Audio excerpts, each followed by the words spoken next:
वेद कतेब झूठे नहीं भाई, और झूठे हैं जो समझे ना ही। तो वेदों में लिखा है कि वो परमात्मा स्वयं गति करके आता है। अब जैसे यो आर्य समाज का जो ग्रुप है, इसमें शिक्षित वर्ग बहुत है, और लेकिन वो अक्षर ज्ञान है, उनको अध्यात्म ज्ञान नहीं। उधर से महर्षि दानंद को भी कह का पता नहीं था अध्यात्म ज्ञान का, इसलिए उसने कोशिश की वेदों का अनुवाद करने की, और उसका अपना सिद्धांत था कि भगवान निराकार है। वो कहीं एक देश में नहीं रहता, एक देश माने स्थान पर कहीं नहीं रहता, वो केवल सर्वव्यापक है, जैसे वायु है ऐसे भगवान है। भले आदमियों, निराकार परमात्मा इतनी बड़ी बड़ी स्ट्रक्चर कैसे बनाओगा वो? जैसे ही कोई नौका साकार कैसे बनाओगा, सुन लो साकार कैसे बनाओगा। साकार मनुष्य इंजीनियर है और जहाज बना दिया, हवाई जहाज, वायुयान बना दिया, समुद्री जहाज बना दिया, उसमें बैठ कर आराम से घूम रहा है और वो यान चल रहा है। निराकार कोई कारीगर बना के दिखाए दो, मरे बादशाह के बनाओगा, वो खख बनाओगा। तो ऐसे परमात्मा मनुष्य सदृश है, उनकी वो अमित औजा है, उसकी शक्ति का कोई वार पार नहीं है।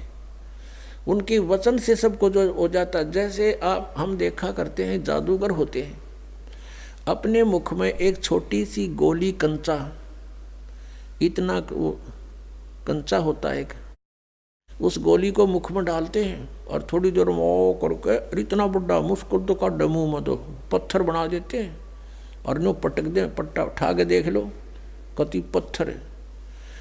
तो उस जब एक जादूगर इतना कुछ कर सकता है, और वो तो परम जादूगर, वो तो सर्वशक्तिमान, एक वचन में सब कुछ कर दे।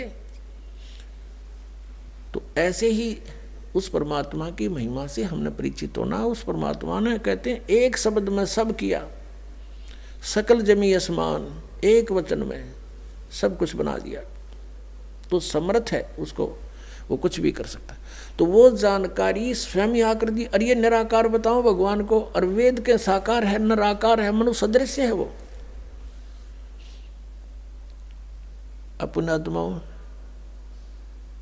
इसलिए परमात्मा कहा करते, मोती मुक्ता दर्शत नाही, ये जग है सब अंदरे, दिखत के तो नैन चश्म, इनका फिरा मोतिया बिंदरे।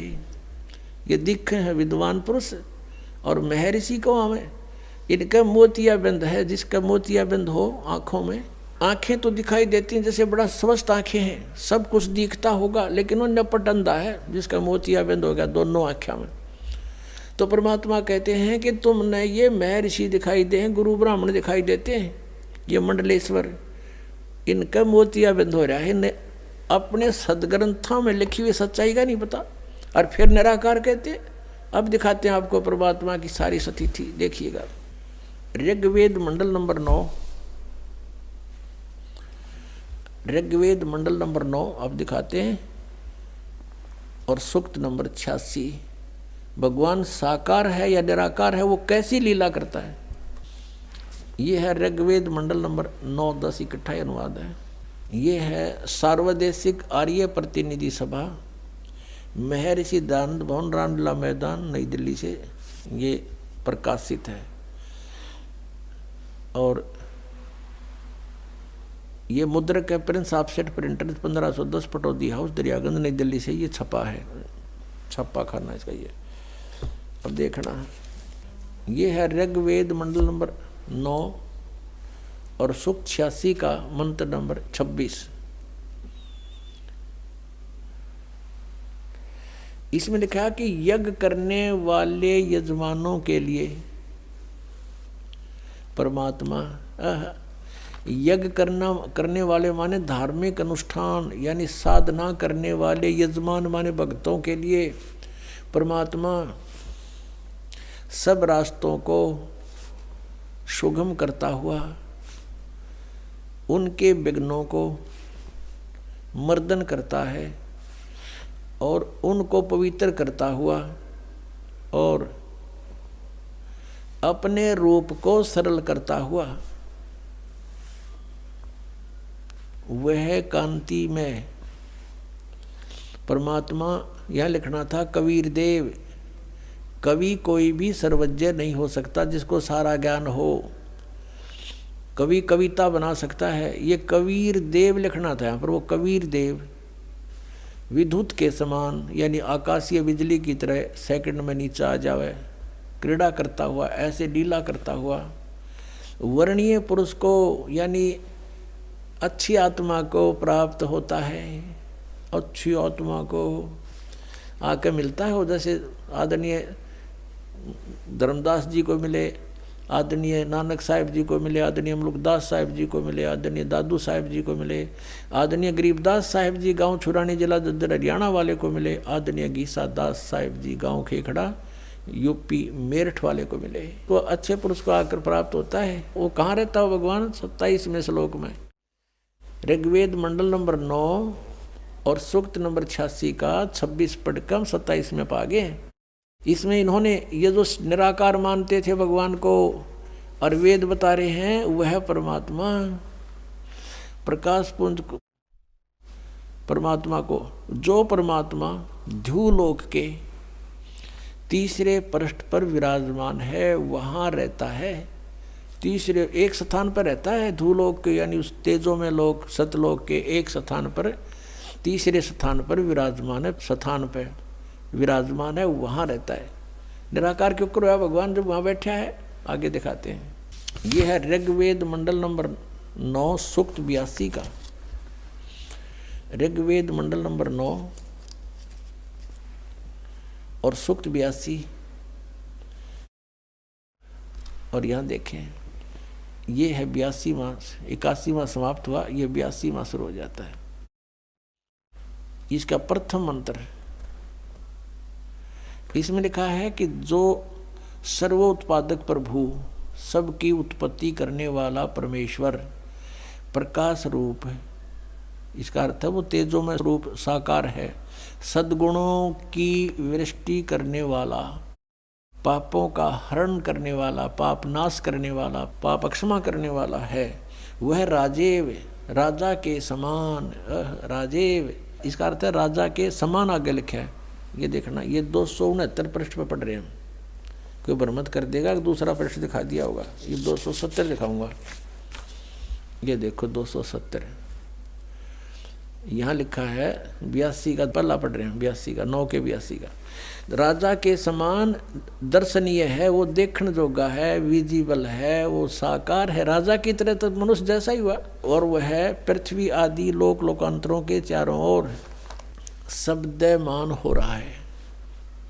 वह वर्णीय पुरुष को, वर्णीय माने अच्छी आत्मा को, श्रेष्ठ पुरुष को, जो दृढ़ भक्त है, जो दृढ़ भक्त है उसको पवित्र करता हुआ प्राप्त होता है। जैसे आदरणीय धर्मदास साहिब जी को जो दृढ़ भक्त थे उसके बाद डगमग नहीं हुए। आदरणीय मुल्कदास साहिब जी को, आदरणीय दादू दास साहिब जी को, आदरणीय गरीबदास साहिब जी गांव छुड़ानी जिला दद्दर हरियाणा वाले को, और आदरणीय गीसा दास साहिब जी को गांव खेखड़ा मेरठ यूपी वाले को।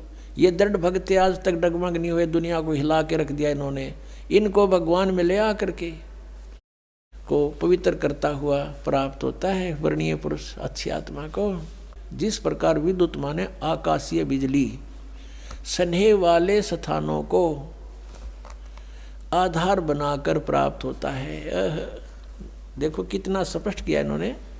ऋग्वेद मंडल नंबर 9 और सूक्त नंबर 81 में कति कंसेप्ट क्लियर कर दिया कि वो परमात्मा राजा की तरह देखने जोगा है। राजा का अर्थ है कि वो शक्तिशाली होता है, मनुष्य सदृश ही है, राजा के समान है और साकार है, देखने जोगा है। और वो अच्छी आत्मा को वहाँ से चलकर आकर मिलता है ये। और जो दृढ़ भक्त होते हैं उनको मिलता है, अन्य को नहीं। जैसे आकाश की बिजली, आकाशीय बिजली गिरती है, वो किसी वस्तु पर गिरती है जहाँ उसका विशेष अट्रैक्शन बनता है।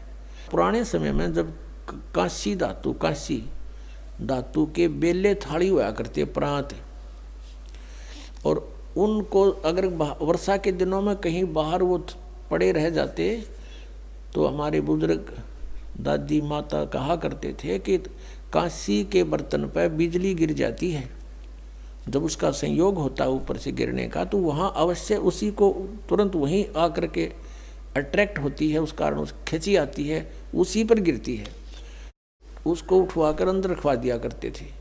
तो कहने का भाव ये है कि परमात्मा उस बिजली की तरह जैसे वो अपने विशेष जिस पर वो आकर्षण होता वहीं गिरती है, ऐसी स्थिति से परमात्मा उन दृढ़ भक्तों को आकर मिलता है जो मिलन योग्य हों, जिनको वो उनसे आकर्षित होता है, ताकि ये मेरी आगे बढ़ा सकें, इस ज्ञान को, काल के जाल को हटा सकें, मेरे प्यारी आत्माओं तक ये संदेश पहुंचा सकें।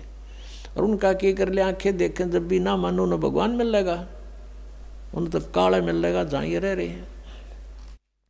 अब 9वें मंडल सूक्त 82 का मंत्र 1 पढ़ लिया, अब 2 दिखाते हैं, देखिएगा। ऋग्वेद मंडल नंबर 9 सूक्त 82 का हमने ये पढ़ लिया, अब 2 पढ़ते हैं। वो परमात्मा किस उद्देश्य से आता है? हे परमात्मन, उपदेश करने की इच्छा से आप महापुरुषों को प्राप्त होते हो, अच्छी आत्माओं को, महान आत्माओं को प्राप्त होते हो, और आप अत्यंत गतिशील पदार्थ के समान हमारे आध्यात्मिक यज्ञों को प्राप्त होते हो। यानी अत्यंत गतिशील पदार्थ के समान, यानी जैसे बिजली चलती है, बिजली जैसी गति से आप, और उपदेश करने के लिए आते हो, यहाँ पर सच्चा ज्ञान देने के लिए।